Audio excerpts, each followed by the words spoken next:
two main candidates for the Ugandan presidency are incumbent Yoweri Museveni and Robert Kyagulanyi, also known as Bobi Wine. Ugandans vote for a new president and parliament on January the 14th, 2021. Here are 5 things you need to know. 1. Everyone wants the youth vote. Uganda has one of the world's youngest populations. 75% of people there are under 30. Young people are becoming more and more politically involved, and with that, the race to win the youth vote intensifies. Opposition candidate Bobi Wine is promising change from the top and saying he will amplify the voices of the nation's youth. Our pledge has always been to exalt the voices of the people of Uganda in the most legal, in the most constitutional, and in the most peaceful way, but again, in the most assertive way. On the other hand, the incumbent president, Museveni, is offering stability as the country's longest-serving leader of 34 years. His slogan, "Securing Your Future," promises a stable Uganda to the nation's young people.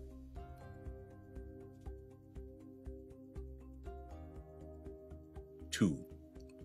Promises and policies. Museveni is emphasizing security. He wants a strong army to ensure that Uganda is a powerful actor, geopolitically speaking, in East Africa. He also wants security at home, focusing on the safety of homes and businesses. Bobi Wine is campaigning for a more inclusive, representative rule which could draw in groups who had previously been marginalized, such as ethnic minorities and working-class people.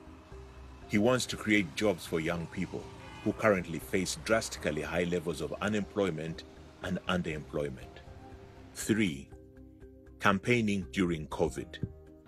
In a bid to stem the spread of coronavirus, the government banned public rallies. Instead, most campaigning is to be done online, making it an obstacle for those candidates who may not be able to fund online campaigns.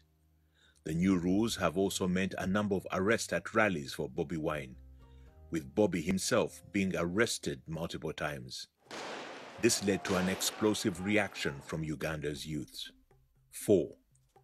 Protests and police crackdowns.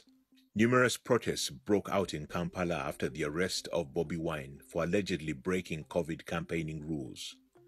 The unrest resulted in over 50 deaths, with Bobi claiming the police tear-gassed his supporters and tried to assassinate him. The police deny this. 5. Regional impact of the elections. The result of the elections won't just affect Ugandans.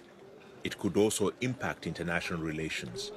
Uganda is one of the United States' main partners in fighting militants like Al-Shabaab in East Africa. The Americans are responsible for millions in funding for security and development.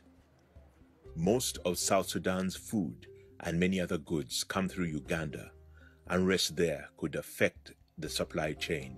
With the vote just days away, the countdown towards who will be Uganda's leader is on.